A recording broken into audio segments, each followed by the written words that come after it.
¿Y ustedes, o tú que estás escuchando o leyendo esto, crees en los duendes? Sí, ya sé qué mirada deben estar poniendo, volteando los ojos al cielo, burlándose de la gente ignorante como yo, que creemos en esos seres del bosque, en los seres más naturales que habitan este planeta desde mucho tiempo antes que los seres humanos. Permítanme nada más contarles mi historia. Escúchenla con atención, al menos por curiosidad, y son libres de juzgarme después. Piensen que estoy loca, pero tomen sus precauciones la próxima vez que estén en el bosque y de repente no escuchen nada más que el silencio. Mi historia comienza hace poco más de 12 años, cuando apenas tenía 8. Mi mamá se casaba con Julio, que ha sido mi padre desde entonces, y que nos llevó a mí y a mi hermana a convivir con su familia en cuanto tuvo oportunidad. Por vez en mi vida tuve primos, tíos y tías, y unos abuelos tremendamente cariñosos. Tanto así que al poco tiempo empezamos a visitar a los abuelos en su casa, justo en la entrada de un bosque, en el estado de Morelos, muy cerca de la Ciudad de México. No puedo decir el pueblo porque con la descripción de la casa muy probablemente la ubicarían. Ahora, ya que no vive nadie ahí, está disponible para alquilarse en una famosa aplicación de hospedajes. En el terreno enorme alrededor de la casa jugamos infinidad de veces a las escondidas con mis primos. Sin embargo, desde el primer día ahí, la abuela nos advirtió jamás cruzar las marcas que señalaban la proximidad del pozo. Nadie tomaba agua de ahí, ni siquiera parecía estar en funcionamiento, pero por alguna razón se mantenía descubierto. Cuando notó nuestra curiosidad, normal, la abuela fue muy firme. A los niños que se acercan al pozo, los jala la bruja que vive ahí. Nosotros tapamos el pozo y ella vuelve y lo destapa. Así que nunca se acerquen. Nunca dejes que se acerque tu hermana. O la van a ver. Y nadie quiere ver a una bruja de cerca. Aunque la historia me aterraba, y en retrospectiva me doy cuenta de lo extraño que es que una persona mayor le platique una historia de ese tipo a niños pequeños. Pero supongo, ya se darán cuenta, que lo hacía por protegernos. Cuando le pregunté a mi prima Gabriela, a quien más confianza le tenía y que había pasado gran parte de su infancia ahí, si ella había visto alguna vez a este ser, se limitó a encoger los hombros y cambiar de tema. La verdad, yo no quería averiguar más al respecto, pero definitivamente dejé de acercarme a esa zona por completo. Eventualmente fui volviéndome más familiar con la casa, con su alrededor. Empezamos a pasar noches ahí, sobre todo cuando Gabriela nos invitaba, a mi hermana y a mí. Ella era un poco mayor que nosotros, pero nos llevábamos muy bien desde el momento en que nos conocimos. Y en una de esas noches, cuando nos quedamos, ocurrió por primera vez. Por alguna razón yo me sentía enferma por la tarde y me fui a dormir muy temprano. Apenas eran las 8. Gabriela se quedó jugando con mi hermana y me dejaron descansar para que estuviera mejor la mañana siguiente. Enferma, con dolor de cabeza, con un calor preocupante. Recuerdo que escuché los pasos de alguien corriendo por mi habitación, pero no me preocupé, ni siquiera abrí los ojos. Pensé que seguramente no me había dado cuenta cuando mi hermana entró. Quizás ya se había ido a dormir también. Entonces escuché cómo se acercó a la puerta para cerrarla, y luego correr hacia la cama al lado de mí. Eso para mí confirmaba que era mi hermana a punto de acostarse. Pero entonces escuché con toda claridad las voces de mi hermana y de Gabriela, gritando desde la sala, gritando de terror. Abrí los ojos, volteé hacia la puerta. Estaba cerrada. Volteé hacia la cama de mi hermana y es muy difícil describir esto, pero parecía estar más oscura que el resto de la habitación, sumida en una total penumbra. Era como si apenas pudiera distinguir una silueta sentada en la cama, pequeña. Una silueta que atraía toda la oscuridad como por arte de magia. Intenté pararme, correr, pero no pude. y grité. Grité muy fuerte por mi hermana, por mi prima, quienes un momento después entraron corriendo. Prendieron la luz, cerraron la puerta detrás de ellas y trataron de atorarla con un mueble que estaba cerca de ella. Se lanzaron a mi cama, llorando, y no me dejaban explicar por qué les había gritado. Tampoco me decían nada a mí. Yo no tenía idea de qué estaba ocurriendo, pero no podía voltear a la cama de al lado, y no me dejaba en paz la curiosidad. Lo que sea que estuviera sentado ahí, ahora estaba al descubierto con la luz prendida, pero yo no podía voltear. Me lo impedía mi hermana, abrazada a mi cabeza por completo, apretándola. Y la ventana se abrió de repente con un golpe y todas gritamos al unísono. Nos metimos debajo de las cobijas. El viento entraba furioso por la ventana y no podíamos entender qué diablos estaba pasando. Supongo que gritamos por varios minutos, hasta que la abuela se acercó a la puerta y nos tocó para ver si todo estaba en orden. No recuerdo cómo empezamos esa plática, pero sí sé que le explicamos lo que había pasado y ella nos juró que ni el abuelo ni ella habían escuchado grito alguno, ninguna pedida de auxilio. Ni siquiera tenían una tele en su cuarto y ambos estaban leyendo todo ese tiempo. Nunca entenderé cómo no nos escucharon. Cómo no nos escucharon gritando de terror. Se disculpó la abuela y se quedó con nosotras hasta que nos dormimos. Se disculpó toda la mañana siguiente, cuando el abuelo estuvo revisando la zona de la ventana por la parte de afuera. Pasaron semanas para que mi hermana me explicara qué fue lo que les había ocurrido a ellas antes de que entraran corriendo a la habitación.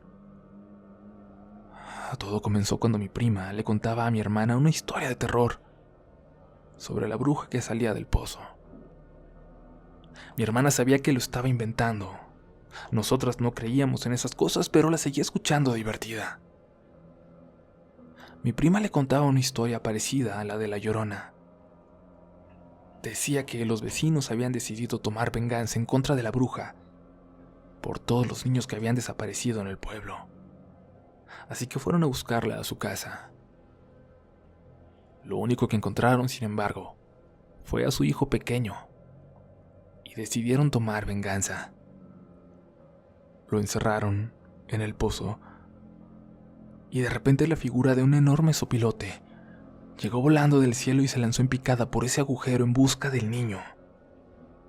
Todos los pobladores observaban en silencio hasta que vieron las manos de la bruja salir de allí, del pozo, y corrieron asustados, y al poco tiempo encontraron el cadáver del niño, ahogado, pero fuera del pozo, a unos metros de la casa más cercana, la de mis abuelos. Desde entonces, dijo mi prima, la bruja buscaba matar a niños descuidados de la misma forma en que los pobladores mataron a su hijo, y a veces se paseaba llorando por la zona donde dejó el cuerpo de su pequeño.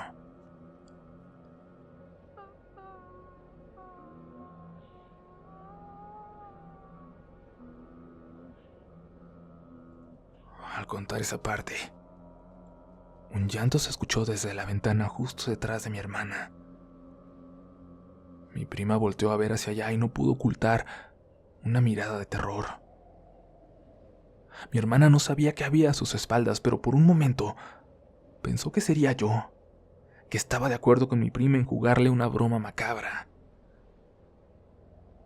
Mi prima gritó de terror, y luego lo hizo mi hermana. Iban a correr ambas hacia la cocina para atravesarla y llegar al cuarto de los abuelos, pero justo en el arco que la separaba de la sala, una silueta de un hombrecillo de no más de 30 centímetros las esperaba con los brazos a los costados, como si les quisiera impedir la entrada. Gritaron aún más y corrieron hacia el pasillo que llevaba a mi cuarto. Cuando pasaron por ahí, cuando mi hermana vio la ventana que estaba a sus espaldas, notó la cara de una mujer con lágrimas negras que le recorrían el rostro pálido mientras intentaba abrir la ventana. La siguiente ocasión que visité esa casa, muchos meses después y ya no para quedarme, le pregunté al abuelo por la bruja del pozo y le pedí que me contara si era cierto que los habitantes del pueblo habían asesinado a su pequeño ahí. No sé si era todo por el whisky de esa tarde, pero el abuelo me habló por primera vez, como si fuera una adulta. Le hubiera encantado que fuera una bruja, que fuera un fantasma en busca de venganza, lo que fuera que habitaba ese lugar. Sin embargo, dijo, no era nada como eso. Todos vemos cosas que nos asustan, pero es un duende jugándonos bromas macabras. No sé si a él le parezca gracioso o si sea algo tan malo lo que vive aquí, pero a mí sí me asusta. A nosotros, a tu abuela y a mí nos deja en paz, casi nunca se acerca a la casa, excepto cuando hay niños. Como que le gusta asustarlos. No es la primera vez que les proyecta sus historias de espantos. Uf, si te contara lo mal que han acabado las acampadas de tus primos. Cuando me dijo eso y al notar los ojos de terror que yo tenía, me dijo que tampoco era para morirse de miedo. Nunca se ha llevado a nadie. Nunca nos ha hecho daño, aclaró. Pasaron años luego de eso y no volví a pasar por algo malo en esa casa. Incluso comencé a ir con más tranquilidad ya en mi adolescencia. Sin embargo, de todos, absolutamente de todos mis primos, escuché historias terribles de espantos, de fantasmas, de sonidos, de aparecidos en ese lugar. Me di cuenta que yo era especial para el abuelo porque no muchos sabían de esa creencia del duende, que se dedicaba a jugarle bromas a los niños que visitaban la casa. Tiempo después, los abuelos regresaron a la Ciudad de México y la casa comenzó a alquilarse. Incluso en las reseñas que busqué alguna vez por curiosidad, pude darme cuenta que aún hay algo habitando el lugar, que disfruta de verdad, aterrorizando a muerte a los visitantes. Mi última experiencia fue en diciembre del año pasado, en la boda de Gabriela precisamente, en esa casa. Yo asistí con mi novio y en algún momento discutimos por alguna tontería que ya no recuerdo, y él se alejó caminando por entre los árboles, como queriendo que me diera cuenta de lo molesto que estaba. Para no pasar una vergüenza, fui a buscarlo, sabiendo o pensando que cortaríamos pronto, pues no soporto los berrinches. Escuché una voz maldiciendo, diciendo groserías, y luego sonidos como de piedras lanzándose al agua. Ya estaba muy oscuro, pero entonces me di cuenta de dónde estaba. Estaba muy cerca del pozo.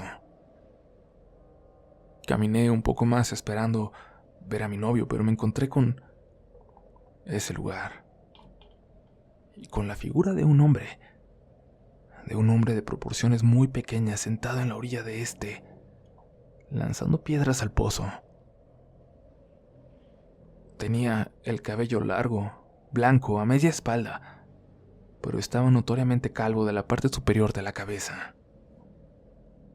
Estaba a unos 20 metros y estaba muy oscuro, así que tomen con reserva lo que les digo que vi. Pero cuando di un paso más, para acercarme, noté cómo se cayó de repente. Se quedó inmóvil y luego giró ligeramente su cabeza hacia mí, pero no como si quisiera verme, sino como apuntando su oído hacia mí. Quería escucharme. Mi novio me habló en ese momento. Estaba cerca, también maldiciendo cuando me vio acercarme. Le pregunté si había visto lo que estaba en la orilla del pozo y me dijo que sí, que era un cuervo. Y hasta el día de hoy no puedo convencerlo de lo que yo vi. Sigue siendo mi novio y también, apenas hace semanas, tuvo una pequeña experiencia con eso que vive en el pozo. Sé que probablemente no me crean, pero yo sé lo que vi. Sé que si creen en cuestiones paranormales, seguramente lo último en su lista de posibilidades es un duende. Pero yo sé lo que vi. Si ustedes tienen suerte y rentan una casa en Morelos para un fin de semana, quizás comenzarán a creer también. Alguna vez les contaré las demás experiencias que nos ha hecho pasar. Pero piensen 2 veces antes de burlarse, antes de responder de forma tajante que no creen en los duendes. A ellos no les agrada la gente que no cree en ellos. Muy buenas noches.